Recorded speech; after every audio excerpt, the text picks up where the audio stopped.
반갑습니다. 수요 성경 공부 세 번째 시간입니다. 우리 다 같이 기도하고 공부 시작하겠습니다. 걸어가시고 은혜가 풍성하신 하나님 아버지 감사를 드립니다.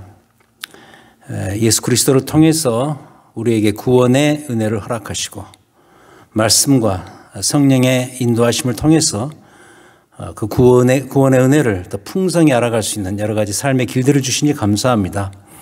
오늘 또 이 공부 가운데 함께해 주시어서 하나님에 대해서 더 풍성히 배우고 깨달아서 도전받고 하나님과 교제 속에 들어가며 그로 인한 영생의 부유한 삶을 누릴 수 있는 축복의 공부가 될 수 있도록 인도하여 주시옵소서. 주의 성령께서 우리의 마음을 주장하시고 임재하여 주시옵소서. 예수 그리스도 이름으로 기도하였습니다. 아멘. 우리가 지난 두 주에 걸쳐서 이 두 가지 내용을 배웠죠. 첫 번째는 창조와 섭리의 하나님. 그 창조와 섭리의 하나님은 쉽게 말하면 이거라 그랬죠. 만드셨으니 다스리신다. 창조와 섭리를 구분하지 말고 만드신 그것들을 계속해서 다스리시고 인도하시고 섭리하시는 그런 하나님에 대해서 배웠고요. 두 번째 시간에는 참 중요한 주제라 그랬습니다. 구원자 하나님. 다시 말해서 우리를 구원하시는 하나님에 대해서 배웠습니다. 특히 이제 그 지난주 배운 이 구원자로서의 하나님은 성경 전체에서 어쩌면 가장 중요하게 말하는 주제가 된다는 말씀도 함께 드렸습니다. 자, 그렇다면 오늘 공부의 주제는 뭐냐? 화면에 나오는 것처럼 말씀하시는 하나님, The God who speaks, 말씀하시는 하나님, 이 주제에 대해서 배우도록 하겠습니다. 자, 그럼 이 말씀하시는 하나님, 이게 무슨 뜻일까? 이렇게 설명할 수가 있겠습니다. 예를 들어서 우리가 이제 지난 두 주에 배운 그 내용들 기억하셔야 됩니다. 온 세상을 창조하시고 다스리시는 그 하나님, 창조와 섭리 하나님에 대해서 배웠고, 그 다음 시간으로는 죄에 빠진 인간을 구원하시는 구원의 하나님, 이걸 배웠단 말이죠. 그렇다면 이겁니다. 이걸 우리가 어떻게 알 수 있느냐는 것이죠. 자, 어떻게 하나님께서 창조하시고 섭리하시는 그런 하나님이신가? 그리고 죄에 빠진 우리를 구원하시는 하나님인가? 우리가 어떻게 알 수 있죠? 그게 바로 오늘의 주제가 되겠습니다. 자, 그 답은 먼저 말씀드리자면 화면에도 그렇게 설명이 되어 있죠. 하나님께서 그렇게 말씀해 주시니까 우리가 그렇게 아는 것이죠. 하나님께서 온 세상을 창조하시는 분이시라고 스스로, 그리고 다스리시는 분이시라고 스스로 우리에게 계시해 주고 말씀해 주시니까 우리가 그렇게 아는 것이고, 죄에 빠진 우리를 하나님께서 건져 주셨다고 말씀하시니까 우리가 그것을 믿고 그렇게 아는 것이죠. 그래서 지금 우리가 다루고 있는 이 조직신학, 이 Systematic Theology, 이 조직신학에서도 이 점은 아주 중요하게 다루는 주제 중에 하나입니다. 이를테면은 우리가 하나님을 어떻게 알 수 있을까? 뭐 예를 들자면 우리의 사색으로 알 수 있습니까? 어떤 speculation, 우리가 생각하고 연구하고 공부하고, 예를 들어서 철학자들이 모여서 함께 생각하고 연구해서 이것을 알아낼 수 있을까? 하나님의 존재를 알아낼 수 있을까? 물론 이게 어느 정도는 가능할지 모르겠습니다만은 그들이 그런 방식을 통해서 알아냈다고 해서 그 하나님은 과연 우리가 지금 알고 있는 그 하나님이 될 수 있을까? 설사 그렇게 그들이 연구하고 사색에서 알아냈다고 할지라도 그들의 그 신지식, 신에 대한, 하나님에 대한 지식은 그냥 파편에 불과하는 정도일 것입니다. 뭐 예를 들자면 퍼즐 한 2,000개 정도가 될까요? 2,000개의 퍼즐을 맞추는 것은 보통 일이 아닙니다.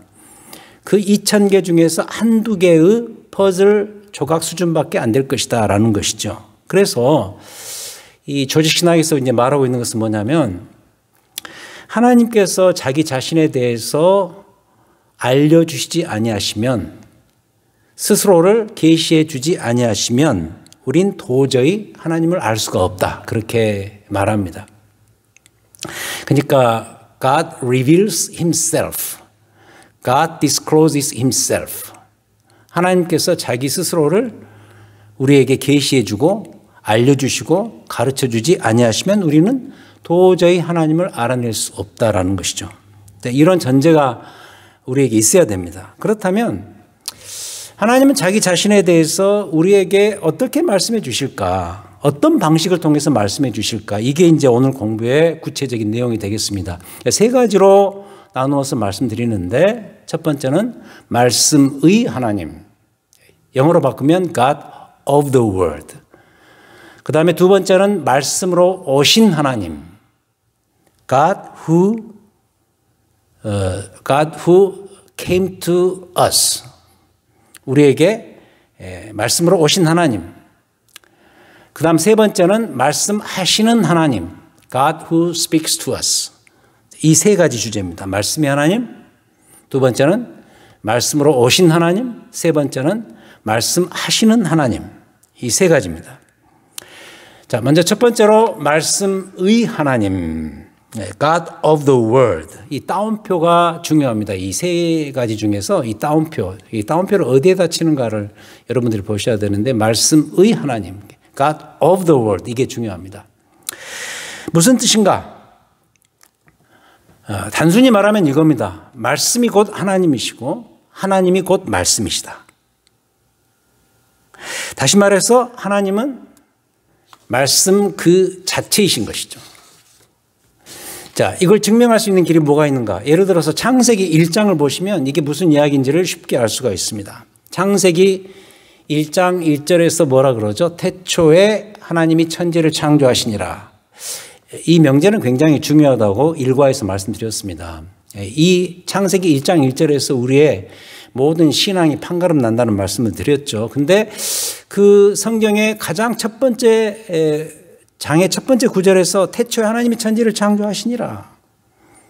그렇게 선포하고 들어가고요. 그 다음 이제 1장에서 6일 창조가 이루어지는데 그때 보면은 말씀을 통한 창조가 있었습니다. 예를 들어서 빛이 있으라라고 말씀하시니까 빛이 생겼습니다.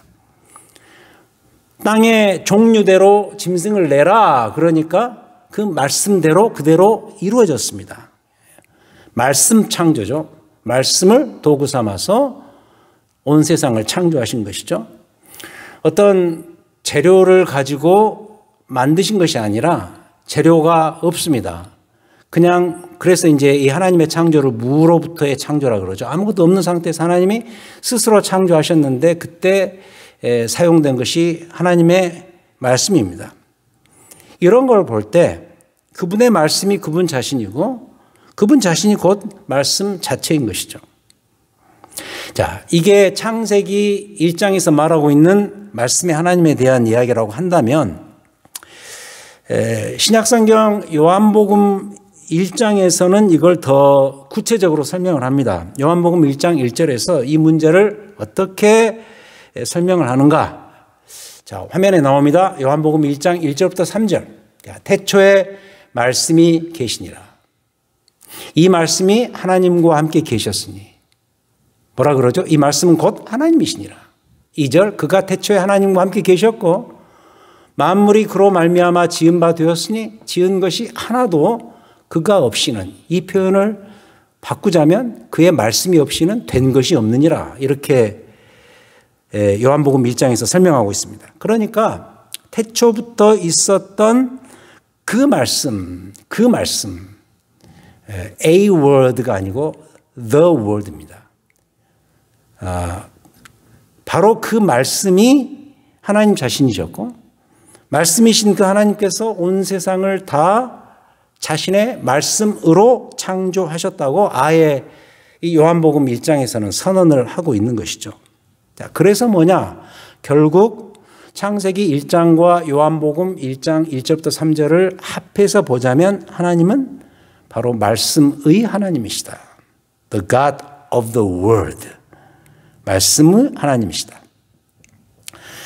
이 구절을 가지고 이제 한 가지 더 추가로 말씀을 드리자면, 제가 이제 화면에 그 태초에 말씀이 계시니라 1장 1절에서 말씀이 계시니라 할 때 가로 열고 로고스라는 단어를 거기에 삽입을 했습니다. 우리는 이 말씀으로 이것을 번역을 했습니다만은 원래 헬라어로는 이게 로고스라는 말이거든요. 자, 이 로고스는 뭐냐? 이 요한복음이 쓰였던 그 당시에 그 지중해 연안을 지배했던 그 중요한 철학 사상이 바로 여러분 잘 아시는 헬라 철학이었습니다. 그리스 철학.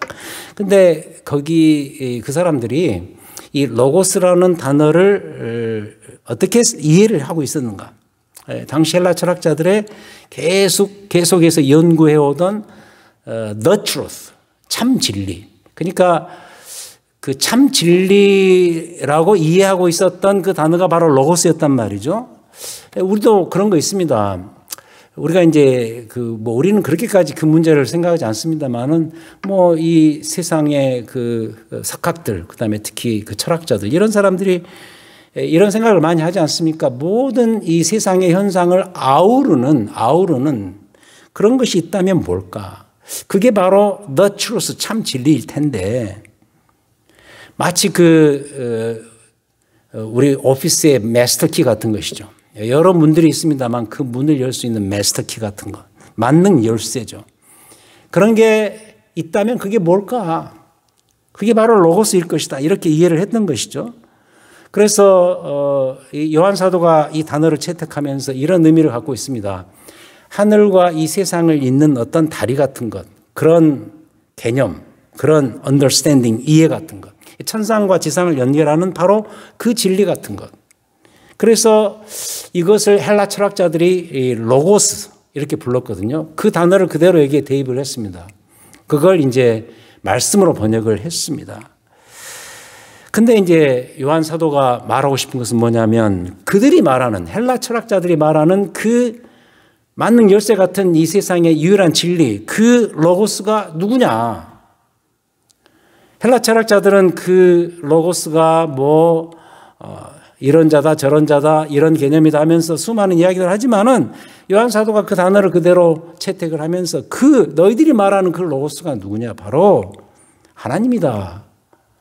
창세기 1장에서 말하는 그 하나님이다. 그렇게 말하고 있고, 특별히 요한복음 1장 1절에서도 그렇게 말하고 있고, 그 말씀, 그 로고스가 바로 우리가 믿는 하나님이다. 이렇게 선포를 하고 있습니다. 그래서 우리는 하나님을 뭘로 불러야 되는가? 말씀의 하나님이라고 불러야 하고, 조금 더 고급진 말을 쓰자면 로고스의 하나님이시다. 이렇게 불러야 마땅하다는 거죠. 또는 진리의 하나님이다. 이렇게 부를 수가 있겠습니다. 그래서 오늘 공부의 첫 번째 내용은 뭐냐? 우리가 믿는 하나님은 말씀의 하나님이다. The God of the Word. The God of the Logos.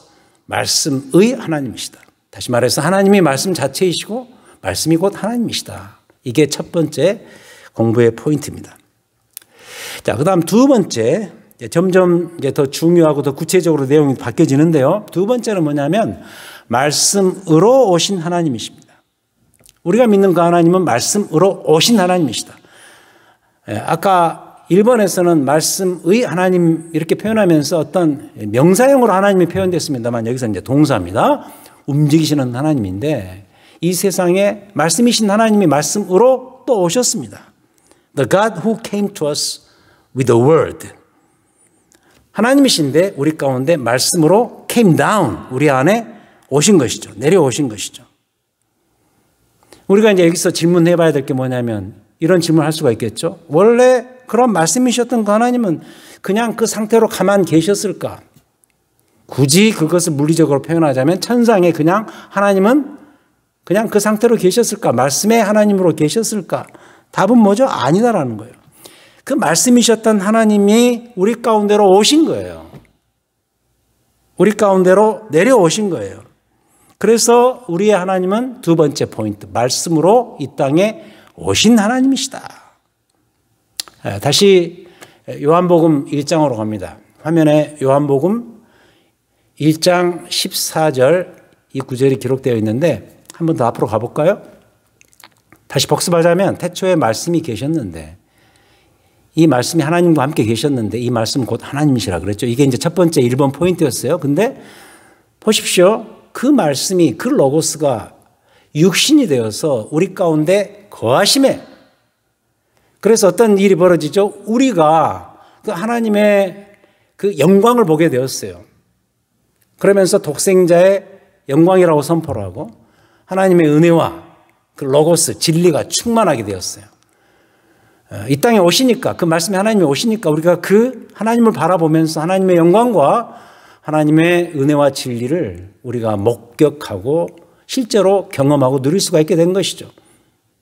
즉 말씀으로 오신 성육신하신 우리 주 예수 그리스도를 여기서 지칭하고 있는 겁니다. 특히 여기에 육신이 되어 우리가 잘 알고 있는 성육신이라는 단어가 있죠. incarnation. 하나님께서 이 세상에 인간의 모습으로 오셔서 인간이 되어주신 것이죠. 이 성육신의 그럼 주인공이 누구냐? 바로 우리 주 예수 그리스도시죠. 당연히 예수 그리스도시죠.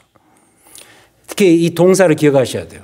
그 말씀이 육신이 되어서 우리 가운데 거하셨는데 이 거하신다라는 이 헬라어 동사가 스케노라는 그런 단어인데 이 거하신다라는 이 말이 성막 용어거든요. 구약의 성막 용어. 그러니까 하나님께서 구약에 그 말하는 그 성막은 텐트 아닙니까? 그 텐트를 아예 이렇게 펼치신 거예요. 우리 가운데 이 텐트를 펼친다는 건 뭐죠? 거기서 뭐 쉽게 말하면 그냥 함께 살겠다. 또 뭐 함께 자겠다. 뭐 이런 의미가 있지 않습니까? 텐트를 펼치면은. 그런 것처럼 그 하나님께서 우리 가운데 텐트를 펼치시는 것이 우리 가운데 거하심이라고 한다면 예수 그리스도 그분 자체가 우리의 성막이요 우리의 성전이 되시고 더 나아가서 그 말씀이 되어주신 것이죠. 그러니까 예수 그리스도는 이렇게 표현할 수가 있습니다. 하나님 말씀에 성육신하신 분이시다. 이걸 잘 말해주는 또 하나의 유명한 구절이 있는데 요한복음. 이 요한복음은 사실 굉장히 보물단지 같은 그런 책이거든요. 기독교 신학을 잘 설명해주는 대표적인 아주 좋은 훌륭한 이 책인데요. 요한복음 5장 39절에서도 이런 이야기를 합니다.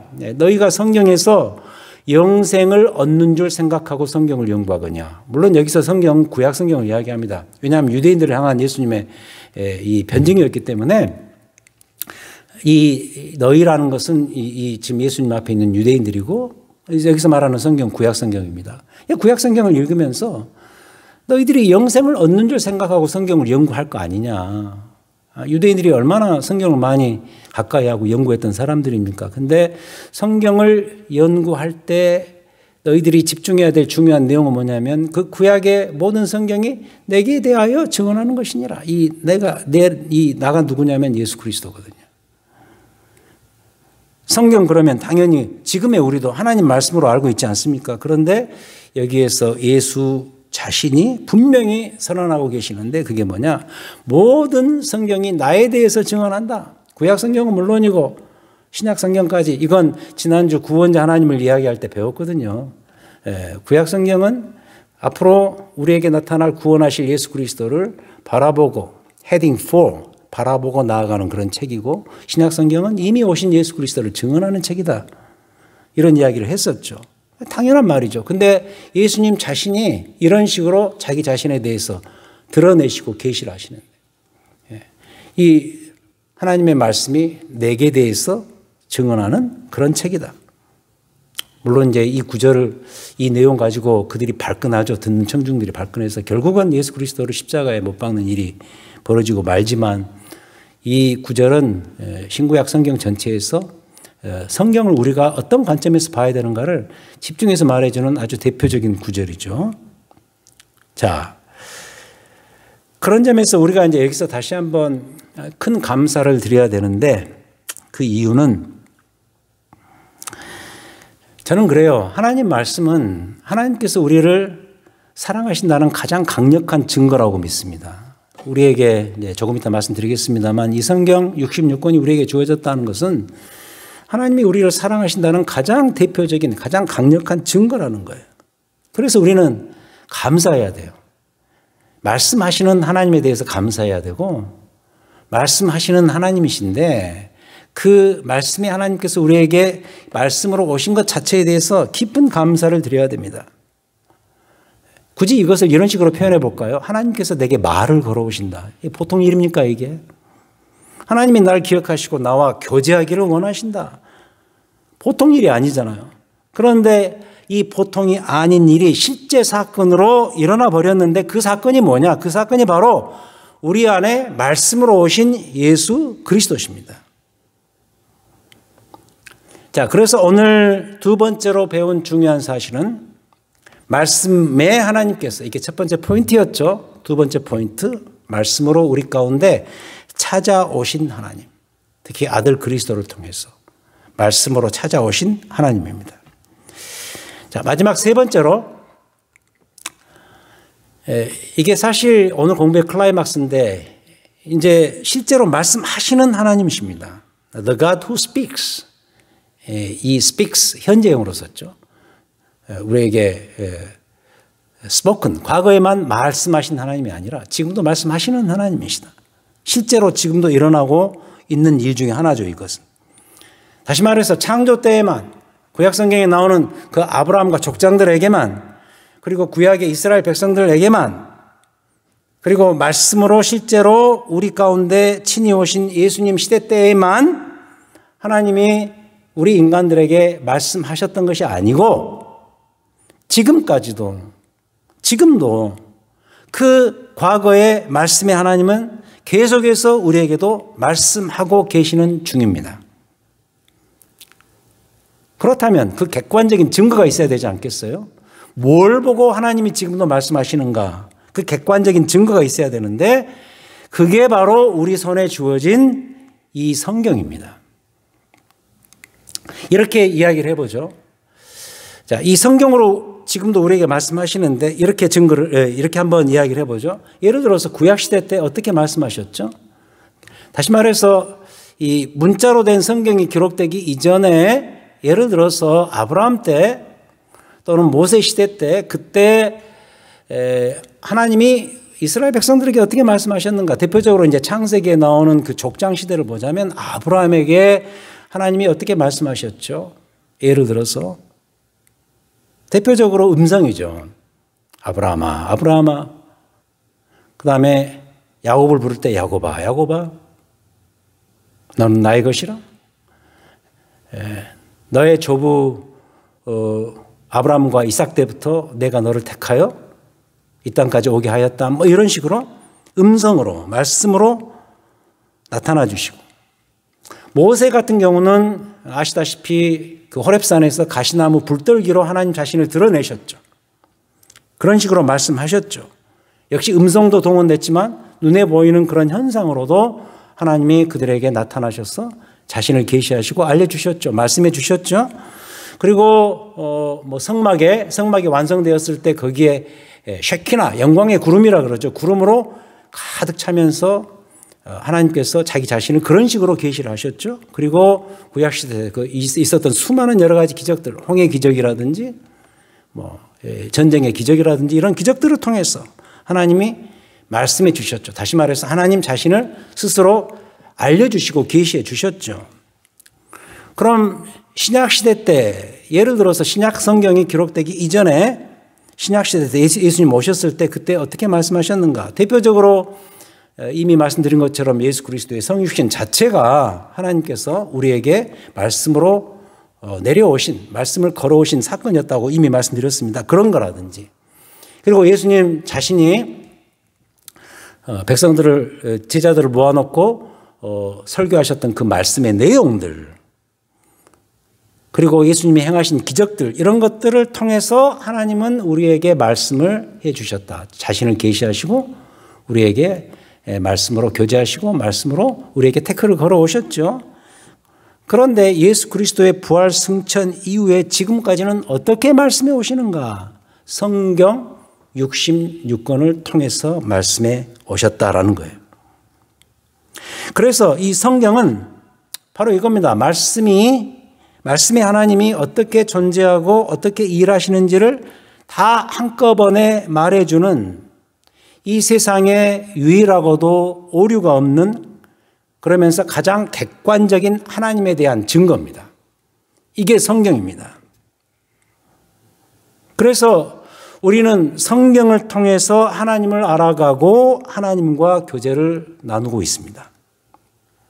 디모데후서 3장 16절이 이것을 분명히 말해주죠. 모든 성경은 하나님의 감동으로 된 것으로 교훈과 책망과 바르게 함과 의로 교육하기에 유익하니.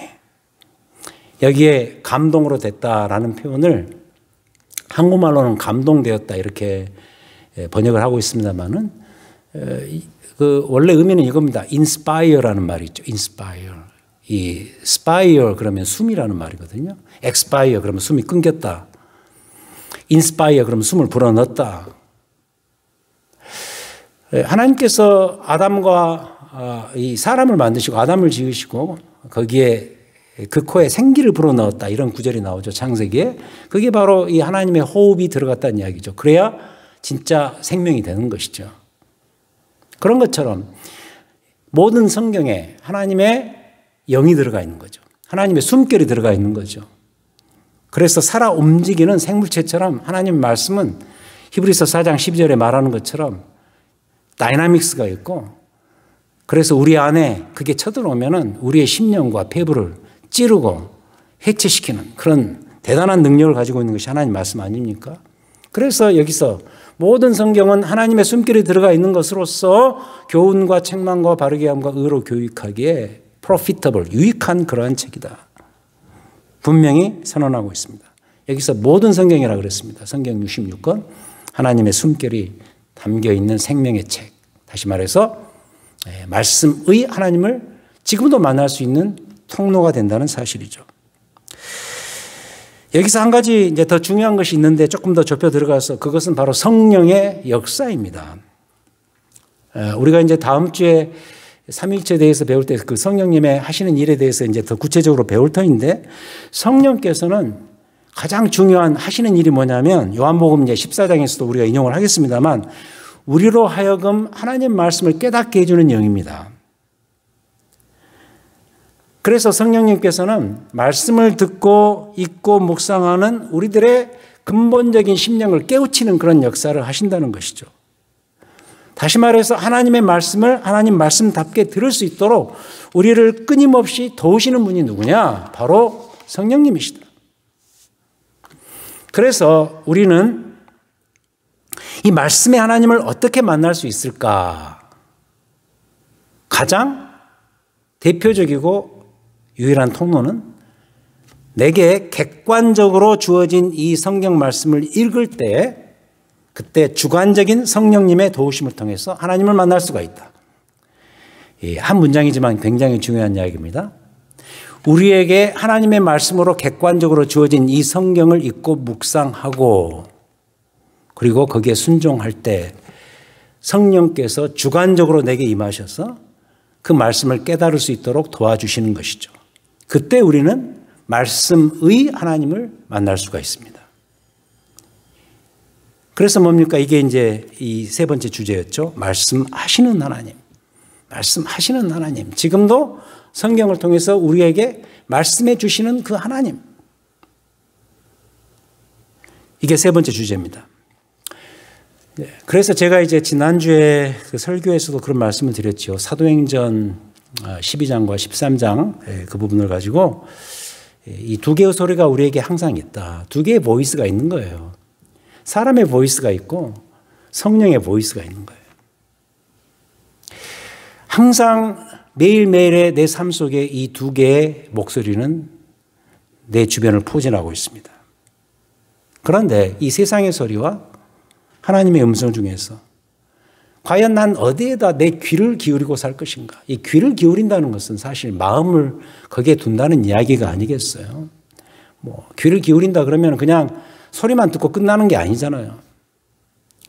소리를 제대로 듣는다는 것은 거기에 내 마음을 둔다는 이야기인데 과연 나는 이 두 개의 음성 중에 어디에 내 마음을 두고 사는가? 이게 항상 우리 매일의 삶의 관건입니다. 그래서 우리가 깨달아야 돼요. 하나님은 지금도 여러분들을 향해서 끊임없이 자신의 목소리를 외치고 계신다는 사실을 결코 잊으시면 안 돼요. 하나님께서 여러분들에게 말씀으로 매일매일 걸어오십니다. 그때 주의 음성을 외면하지 마시라는 거죠. 주의 음성이 여러분들의 귀에 늘 쟁쟁이 들려야 돼요. 그래야 우리가 살아도 제대로 살 수가 있다. 이게 이제 이 말씀하시는 하나님과 관련해서 우리가 적용할 수 있는 그런 실제적인 포인트가 아닌가 생각을 합니다. 결론적으로 이렇게 말씀드리고 싶네요. 우리가 세 가지 배웠죠. 이 말씀의 하나님, 그리고 말씀으로 찾아오신 하나님, 그리고 이제 세 번째는 말씀하시는 하나님인데, 이 세 개도 다 그렇지만 특히 마지막 이 세 번째 말씀하시는 하나님, 이 세 번째 것은 사실 하나님의 본성입니다. 하나님께서는 자신의 말씀을 통해서 우리와 끊임없이 지금까지도 교제하기를 원하신다는 사실을 우리가 기억해야 된다는 겁니다. 자, 말씀의 하나님. 그래서 말씀하시는 하나님을 매일의 삶 속에서 만나며 사는 것이 우리 인생에 얼마나 소중한 축복인가, 이걸 깨달아야 되겠습니다. 달고 오묘한 그 말씀. 찬송가 200장이죠. 참 좋은 찬양입니다. 달고 오묘한 그 말씀. 시편 119편에 나오는 그 말씀에서 따온 찬양이라고 생각이 돼요. 그리고 우리가 지난주 금요일 날 우리 찬양 예배 때 배웠죠. 시편 19편. 거기 보면은 금 곧 많은 순금보다 더 사모할 것이며 꿀과 송이꿀보다 더 달도다. 하나님 말씀이 그렇다는 거죠. 달고 오묘한 그 말씀. 꿀, 송이꿀보다 더 단 하나님의 말씀. 저는 이제 이런 찬양 부르고 시편 19편이나 119편에 나오는 이런 표현들을 대할 때마다 항상 궁금한 질문이 있습니다. 이런 질문이죠. 정말 그런가? 정말 말씀이 단가? 여러분 정말 그 스위트한 그런 음식을 먹을 때 어떤 느낌이 듭니까? 그 쾌감이라는 건 말할 수가 없죠. 바로 이 맛이야. 정말 맛있는 내가 좋아하는 그런 음식을 먹을 때 바로 이 맛이야. 내가 찾던 그 맛이야. 이러면서 먹지 않습니까? 그런 순간. 그런 것처럼 하나님 말씀이 과연 그렇게 바로 이 맛이야. 그런 어떤 달디단 그런 느낌을 실제로 갖는가, 이런 질문을 해보고 싶다는 거죠. 우리가 매일 그렇게 살 수만 있다면 정말 좋겠어요. 우리가 이제 그 위클리 베이스로 삶을 살지 않습니까? 매일매일 이 데일리 라이프, 매일매일의 삶도 살지만은 우리의 삶이 일주일 동안 이렇게 묶여 있고 그 중에 이제 그 우리의 주일, 안식일이 중심을 차지하고 있는데, 이 한 주 동안 하나님의 말씀이 차지하는 비중, 이게 과연 어느 정도 되는가? 좀 질문을 하고 거기에 대한 반성이 있었으면 좋겠습니다. 이 성경이라는 것이 그냥 뭐 이렇게 주일날 와서 예배 때 이렇게 펼쳐서 한번 보고 그냥 끝나는 그런 말씀, 그런 건 아니잖아요, 여러분. 이게 생명의 양식 아닙니까? 그래서 매일 말씀을 봐야 되는데 그 한 주의 내 삶을 돌아볼 때 과연 하나님의 말씀이 차지하는 비중이 어느 정도 커지고 있는가 좀 생각을 해보자는 거죠. 감사하게도 지금 저희 교회가 이렇게 매일매일 오 목사님께서 말씀을 이렇게 큐티 내용을 가지고 해주시고 저는 이렇게 수요 성경 공부 이렇게 또 하면서, 그리고 이제 주일 또 예배 있고, 이렇게 보면 공식적으로 하루도 빠지지 않고 하나님의 말씀에 대한 해석과 풀이와 그리고 적용들이 이렇게 주어지고 있는데, 여러분 하나님의 말씀을 듣고 순종하는 일이 정말 달디단 그런 느낌을 갖는 때가 우리 교회 차원에서 언제일까? 저는 지금이었으면 해요. 지금일 수 있고요. 상황 자체가, 세팅 자체가 지금 이미 그렇게 되어 있거든요. 그러니까 그런 모든 장치들을 잘 누리셔서 하나님 말씀이 정말 달디단 실제적인 느낌을 가질 수 있는 그런 기회가 되었으면 하는 그런 바람이 있네요. 오늘 공부를 통해서 매일 매주, 그렇죠. 매일 매주 말씀의 하나님, 말씀의 하나님을 만나시고 또 말씀으로 찾아오신 하나님을 경험하고, 특히 말씀으로 오신 예수 그리스도와 더불어 살아가는 그 삶의 축복이 과연 어떤 것인가, 그리스도를 통한 하나님의 임재를 매일 경험하며 찾아오는 그런 하나님을 우리가 경험하고, 그 다음에 세 번째는 지금도 이 말씀을 통해서 우리에게 끊임없이 말씀으로 태클을 걸어오시는 그 하나님을 우리의 삶의 현장에서 구체적으로 경험할 수 있는 그러한 우리의 남은 삶이 되었으면 좋겠다 하는 그 바람이 있습니다. 오늘 이 공부를 이제 마치면서 또 역시 우리가 찬송을 하나 또 드려야 되겠죠. 오늘 소개해드릴 찬송은 주님의 귀한 말씀은, 지금 우리 찬송가에는 200장으로 나와 있는데 그 곡 버전이 제가 원하는 그 버전이 아니고요. 과거에 그 새 찬송가에 있었던 주님의 귀한 말씀, 이 찬송을 좀 여러분들에 들려드리고 싶어요. 저 이 찬송가를 이렇게 개편하면서, 새 찬송가에서 이렇게 개편하면서 왜 그 찬송을 뺐는가? 저는 개인적으로 이 찬송가 공유에 좀 불만이 있습니다. 너무 좋은 찬송이고, 시편 119편 또는 시편 19편에 나오는 그 말씀을 향한 그 시인의 열망을 공유할 수 있는 귀한 찬송이라고 생각이 됩니다. 이 찬송 이렇게 들으시면서 말씀으로 찾아오신 그 하나님, 그리고 말씀의 하나님, 그리고 지금도 말씀해 주시는 그 하나님을 이렇게 기대하고 소망할 수 있는 그런 은혜가 있었으면 합니다. 기도하시겠습니다. 하나님 아버지 감사합니다. 말씀의 하나님께서 아들 그리스도를 통해서 말씀으로 찾아와 주심 정말 감사드립니다. 얼마나 놀라운 사실인지, 말씀으로 오신 예수 그리스도를 바라보면서 하나님의 영광과 진리와 은혜를 경험합니다. 또 감사하게도 그런 하나님에 대해서 증언해 주는 성경 66권을 우리의 손에 주어 주셔서 지금도 성령님의 역사와 말씀의 묵상을 통하여서 그 말씀하시는 하나님을 끊임없이 대하고 마주하며 교제할 수 있는 그런 축복을 주시니 감사합니다. 교회가 또 말씀의 기관이 될 수 있도록 도와주시옵소서. 말씀을 그냥 스쳐 잊고 지나가는 그런 수준의 대상이 아니라 내 생명에 모든 것이 담겨져 있는 하나님의 호흡이 있고 하나님의 생명이 느껴지는 그런 말씀의 묵상과 공부와 그리고 이해가 될 수 있도록 하시고, 그로 인한 순종의 경험들이 늘어날 수 있는 우리의 삶과 우리의 교회가 될 수 있도록 인도하여 주시옵소서. 오늘 이 모든 공부에 함께해 주심 감사드리옵고 예수 그리스도의 이름으로 기도하였습니다. 아멘. 아까 말씀드린 것처럼 다음 주에는 삼위일체 하나님에 대해서 우리가 배우도록 하겠습니다. 자, 기대하시고요.